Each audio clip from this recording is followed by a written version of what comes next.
जय हिंद। देखिए 3 जनवरी के दिन अमेरिका ने वेनेजुएला पर आक्रमण करके और महज कुछ घंटों में इसके राष्ट्रपति भवन से इसके राष्ट्रपति निकोलस मादुरो को उठा के लेके चला गया और अभी निकोलस मादुरो अमेरिका के एक जेल में है। इनके ऊपर आरोप है कि ये वेनेजुएला के रास्ते और मैक्सिको के रास्ते वेनेजुएला होते हुए और यहाँ पर ड्रग्स सप्लाई करते थे। हालांकि ये बहाना है, अमेरिका में ड्रग्स जो आता है वो मैक्सिको से आता है, न कि वेनेजुएला से आता है। ये चुपचाप एक बहाना है। और दूसरा, अमेरिका में जो ड्रग्स है ये अमेरिका के कल्चर की वजह से, वहाँ पूरा दिन भर दारू गांजा सिगरेट पी के पीते रहते हैं। वहां तो बेटी बाप से पूछती है, father do you have any drink और वाइन। सोच बाप माई बैठ के शराब पी रहा है तो उसमें ड्रग्स काहे नहीं पिएगा सर। तो ये तो अमेरिका का एक बहाना है। एक्चुअल में दुनिया में सबसे ज्यादा ऑयल रिजर्व वेनेजुएला का है, लेकिन इसका ऑयल जो होता है वो थोड़ा सा अशुद्धि उसमें ज्यादा है, इसलिए इसको निकालना थोड़ा महंगा पड़ता है। तो अमेरिका की नजर इस ऑयल पे है और यहाँ लिथियम का बहुत बड़ा भंडार पाया गया और सोना का बड़ा भंडार पाया गया। तो एक्चुअल अमेरिका इन भंडार पर कब्जा करना चाहता है और बहाना लगा देता है कि अमेरिका में ये ड्रग्स सप्लाई करता है,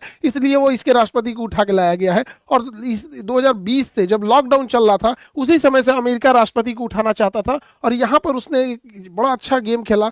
निकोलस मादुरो के ही सेनापति, उप सेनापति को इसने मिला लिया और उसने ऑफर दिया कि तुम्हें करोड़ों रुपए दिए जाएंगे, अमेरिका में बस जाओगे, नया पासपोर्ट, नया नाम सब दे दिया जाएगा। उसका अलग नाम दे दिया गया कार्डिनल। अब बाद में ये भी नाम को वो लोग क्या कर देंगे, चेंज कर देंगे। और यही वो व्यक्ति है जो हर एक जानकारी बताते गया। निकोलस मादुरो कितने बजे उठते हैं, कितने गार्ड रहते हैं, रात के समय कौन सा रास्ता होता है, हेलीकॉप्टर कहाँ लैंड करेगा, स्केप रास्ता क्या है, इमरजेंसी में राष्ट्रपति किधर भागेंगे, राष्ट्रपति जिस कमरे में रहते हैं उसकी दीवारें कैसी हैं, दरवाजा कितना मोटा है, किधर खिड़की है या नहीं, ए टू जेड लेआउट। वही ये कार्डेनियल नाम का ये बदला हुआ नाम है, उसी का उप सेनापति ने उसे अमेरिका के CIA एजेंसी को मुहैया कराया था। इस आधार पर बहुत लंबे समय से प्लानिंग चल रही थी और इस प्लानिंग में लगभग 150 जहाजों ने भाग लिया। और 150 जो जहाज है, एयरक्राफ्ट है, अलग अलग टाइप के जहाज है और अलग अलग शहर से उड़ान भरे हैं और सब के सब वेनेजुएला पहुंचे हैं। और सबसे बड़ी बात यह है कि इनके पहुंचने का टाइमिंग एक है, भले उड़ने का टाइम कुछ भी हो, इनके पहुंचने का टाइम एक है। वेनेजुएला को ये लोग संभलने का मौका नहीं दिए और समझते हैं कौन कौन सा इसमें यूज हुआ है।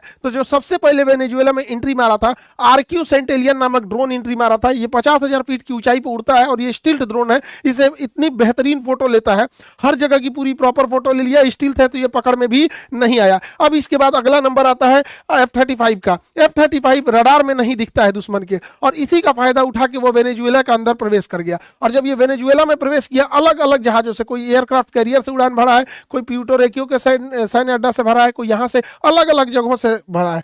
तो इसे वेनेजुएला देख नहीं पाई क्योंकि ये स्टिल्थ रडार है। और ये क्या किया, वेनेजुएला के रडार पे फेक सिग्नल भेजना चालू किया।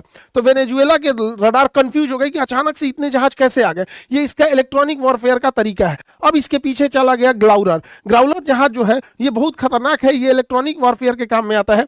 ग्लाउरर जहाज की खासियत क्या है, ये फेक सिग्नल रडार पे भेज दिया। जब फेक सिग्नल रडार पे भेजा तो जो वेनेजुएला के रडार थे वो काम उतना अच्छा से नहीं करने लगे। अब यहां वेनेजुएला ने एक गलती कर दिया, उसने इन रडार की फ्रीक्वेंसी बढ़ा दी देखने के लिए कि कौन क्या प्रॉब्लम आ गया। हाई पावर फ्रीक्वेंसी दिया और जैसे फ्रीक्वेंसी बढ़ाया गया तो वो तुरंत यही चाह रहा था ग्राउलर जहाज, इसके अंदर एक सेंसर लगा हुआ है, वो हाई फ्रीक्वेंसी को देखकर AGM मिसाइल मार देगा। और ये AGM मिसाइल जो होती है रडार किलर मिसाइल कहा जाता है। जहां से हाई फ्रीक्वेंसी आती है वहीं चली जाती है। 9 सेकंड के अंदर 12 रडार उड़ा दिया। वेनेजुएला का आसमान अंधा हो गया।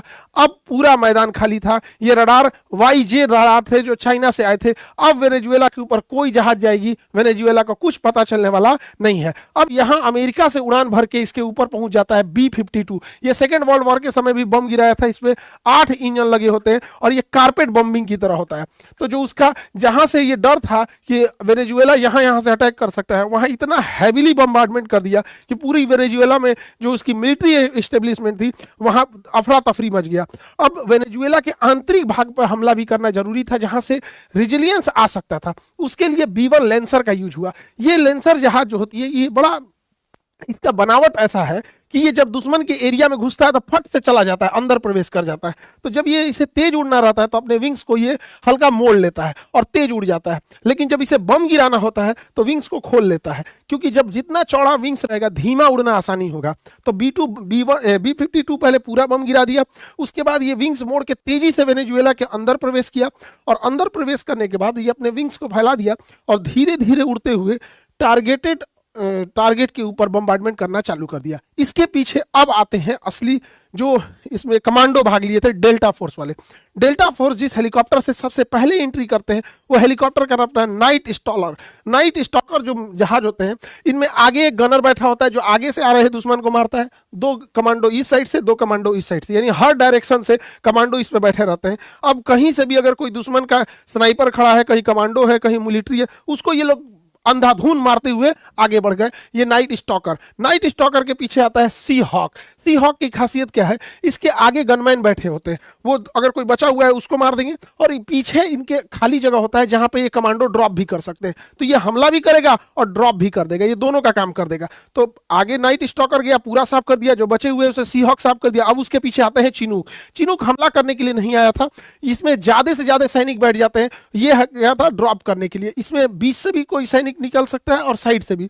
और अगर मादुरो अगर मान के चलिए लेट जाते या कहते कि हम नहीं जाएंगे, या उन्हें चोट लग जाता, कंटेनर में टांग के ले जाता सब, लेकिन उनको लेके जरूर जाता सब। अब तक आधे कमांडो वेनेजुएला के अंदर प्रवेश कर गए थे। इधर नौसेना बेस से वेनेजुएला की ओर और जहां और कमांडो की सप्लाई करने के लिए फास्ट हेलीकॉप्टर ऑस्प्रे का यूज किया गया। यह हेलीकॉप्टर और जहाज का मिश्रण है। जब ये उड़ान भरता है तो इसके विंग्स ऊपर होते हैं, और जब हाइट ले लेता है तो धीरे धीरे इसके विंग्स जो होता है आगे आना चालू करते हैं। इसके विंग्स ये फोल्ड होकर आगे आना चालू करते हैं, और धीरे धीरे ये आगे चले आते हैं, और ये उड़ता फिरता विमान हो जाता है। तो ये उड़ता हेलीकॉप्टर की तरह आ जाता है। तो जो बैकअप में जो आधे कमांडो थे उन्हें फास्ट लेके अंदर आए सब, ताकि वेनेजुएला पे ज्यादा से ज्यादा कार्रवाई किया जा सके। और वेनेजुएला का और कोई रडार काम तो नहीं कर रहा है, कहीं इससे कहीं पड़ोस से कोई मदद तो नहीं मिल रही है। तो अमेरिका के जो जहाज अंदर गए थे उन्हें भी रास्ता दिखाने के लिए कोई रडार होना चाहिए कि नहीं चाहिए? आखिर वो कहां से रास्ता देखेंगे? तो उनको लिए उड़ता फिरता रडार भेजा गया, जिसकी क्षमता 400 किलोमीटर थी। इसे हम लोग हॉक आई बोलते हैं। हॉक आई ये यूएसएस जिराल्ड R4 पर ये खड़ा था। यहां से उड़ान भर के ये वेनेजुएला के ऊपर उड़ने लगा, और ये वेनेजुएला के ऊपर उड़ते हुए उड़ता फिरता ये कमांड सेंटर हो गया, सारे जहाजों को कोऑर्डिनेट करने लगा। और वेनेजुएला के ऊपर ये 3 रडार ऑटोमेटिक अमेरिका उड़ता चलता फिरता रडार ले आके रख दिया। और जिराल्ड R4 कैरेबियन सागर में अपना लंगर डाले हुआ था, ताकि कोई दुश्मन का जहाज या कोई चाइना या रसिया कोई बैक सपोर्ट इसे न दे दे। यदि वेनेजुएला की नेवी अगर हरकत में आती है, तो वेनेजुएला अगर पनडुब्बियों को पानी में रखता है, तो पनडुब्बी बड़े खतरनाक होते हैं, इन्हें साइलेंट किलर कहा जाता है। तो पनडुब्बियों को मारने के लिए अमेरिका के पास बोइंग का बनाया हुआ P-8I पोसाइडन जहाज है। ये जहाज में देखिएगा एक भी खिड़की वगैरह नहीं है, इसके अंदर बहुत सारे सेंसर लगे हुए हैं नीचे की ओर, और इसके अंदर पूरा कमांड एंड कंट्रोल सिस्टम है। अगर कोई भी पनडुब्बी देख लेगा तो ये ऊपर से ही मिसाइल गिरा देगा। पानी के अंदर चलने वाली मिसाइलों को टारपीडो कहते हैं। ये वेनेजुएला के नौसेना को ध्वस्त करने के लिए इसे लगाया गया था। ये भी ऊपर से कमांड कर रहा था, एक और सी हॉक कर रहा था, हॉकाई, और ऊपर से ये अपना पोसाइडन जहाज उसकी निगरानी कर रहा था। और वेनेजुएला के सामने पूरी की पूरी अमेरिका ने नौसेना का बेड़ा खड़ा कर दिया था। ये फुल फ्लेजेड वार के लिए रेडी थे कि अगर वेनेजुएला की ओर से कोई एक्शन लिया जाता है तो यहाँ जितने जहाज हैं रेडी टू मूव है, सब में कॉकपिट में पायलट बैठे हुए हैं, सब उसकी नेवी खड़ी हुई है, पीछे उसके प्यूर्टो रिको, फ्लोरिडा और अन्य एयरबेस पे पूरी की पूरी मिलिट्री तैनात थी। हर जहाज में कॉकपिट में जहाज में पायलट रेडी थे कि अगर वेनेजुएला की ओर से कोई अटैक आता है तो इतना तेजी से ये हमला करेंगे कि पूरी स्टेब्लिशमेंट खत्म हो जाएगी वेनेजुएला को ये लोग संभलने का मौका नहीं देते। और जब ये पूरी की पूरी अंदर प्रवेश कर गए सब, तब असली खेल चालू होता है। पूरे वेनेजुएला को आइसोलेट कर दिया जाता है और वेनेजुएला पे होता है अब साइबर अटैक।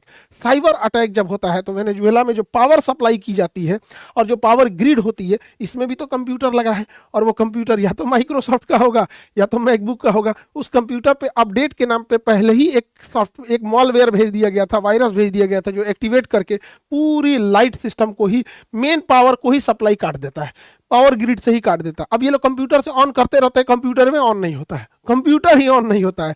और चलो गूगल, माइक्रोसॉफ्ट और लैपटॉप, ये लोग का बार बार समझाते हैं कि अपना जब तक नहीं होगा तब तक दिक्कत होगा। पूरी शहर में, पूरे देश में ब्लैकआउट हो जाता है, पूरा शहर अंधेरा छा जाता है, किसी को पता ही नहीं चलता है क्या होता है। उसके गूगल सैटेलाइट काम करना छोड़ देते हैं, जीपीएस काम करना, वेनेजुएला, अमेरिका का ही जीपीएस वेनेजुएला का जीपीएस काम करना बंद कर देता है। जो भी कंप्यूटर माइक्रोसॉफ्ट और गूगल थे उसका डाटा पहले ही ले लिया गया था। उसके command and computer system hang होने लगते हैं, काम नहीं करता है। अचानक से वेनेजुएला के ऊपर एक भी जहाज का रडार का पूरा रडार खाली कर दिया जाता है।